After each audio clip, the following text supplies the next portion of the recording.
Hi hello மக்களே. So உங்ககிட்ட ஒன்று கேட்கணும். சின்ன சின்ன கிரியேட்டர்ஸுக்கு ஃபஸ்ட்டு சப்போர்ட் பண்ணு. யாருமே சப்போர்ட் பண்ண மாட்டேன், இன்க்ளூடிங் ஒரு ஸ்மால் கிரியேட்டருக்கே சப்போர்ட் பண்ண மாட்டாங்க. இதான் ஒரு உண்மை. இப்போ நான் ஒரு ஸ்மால் கிரியேட்டர் தான். நான் வந்து ஒரு கிரியேட்டருக்கு சப்போர்ட் பண்ணுவேன்னு கேட்டிங்கன்னா கண்டிப்பாக பண்ணுவேன். அது யாராக இருந்தாலும் சரி, அவங்கள ஃபாலோ பண்ணுவேன், லைக் பண்ணுவேன், கமெண்ட் பண்ணுவேன், எல்லாமே பண்ணுவேன். பட் அந்த கிரியேட்டர் அப்படி பண்ண மாட்டாங்க. ஸோ இது நான் எல்லா கிரியேட்டருமே நான் சொல்லலை, ஒரு 2-3 பேர் இப்படி இருக்காங்க, அவ்வளோதான். மக்கள் வரணும், மக்களுக்கு நம்ம சப்போர்ட் பண்ணணும், மக்களுக்காக நம்ம எதாவது செய்யணும், இதுதான். சரிங்களா? விஜய் சித்து ஏதோ பண்ணுறாரு.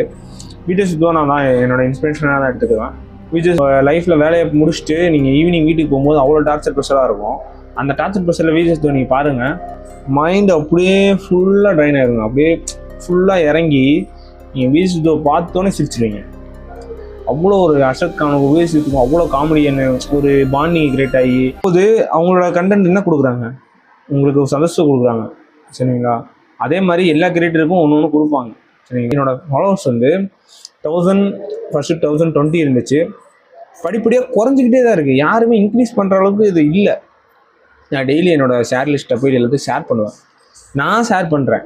சொல்ல நீங்கள் கொடுக்குற சப்போர்ட்னால தான் நமக்கு அடுத்த வீடியோ கிரியேட் பண்ணணும்னு ஒரு ஐடியாவே இருக்கும். சரிங்களா? எனக்கு இப்போ என்ன சொல்லுது, என் சேனலில் நீங்கள் கொடுக்குற வீடியோஸை வச்சு இப்போ நீங்கள் எனக்கு லைக் பண்ணுறீங்க, கமெண்ட் பண்ணுறீங்க, bro super bro, next video bro அப்படி இப்படின்னு நீங்கள் வெயிட் பண்ணுறீங்க அப்படின்னா, நமக்காக ஒருத்தவங்க வெயிட் பண்ணுறாங்க அப்படின்னு நினச்சிட்டு நான் அடுத்த வீடியோ போஸ்ட் பண்ணுறதுக்கு நான் கரெக்டான டைமுக்கு வந்து போஸ்ட் பண்ணிடுவேன். பட்டு நிறைய பேர் பண்ணுற தப்புனால நமக்கு அந்த லெவல் இறங்கிடுது. ஸோ இதனால் நான் என்னோடய கண்டென்ட் க்ரியேஷன் ஸ்டாப் பண்ண போகிறதில்ல. சரிங்களா? நான் சொல்கிறது ஏன்னா என்ன மாதிரி நினச்சி நிறைய பேர் இப்படி ஸ்டாப் பண்ணிடுறாங்க. ஸோ அவங்களுக்கு இதை நான் சொல்ல வரேன். நீங்கள் கமெண்ட் பண்ணுங்கள், லைக் பண்ணுங்கள், உங்கள் ஃப்ரெண்ட்ஸாக நினச்சி என்ன சப்போர்ட் பண்ணுங்கள். நன்றி.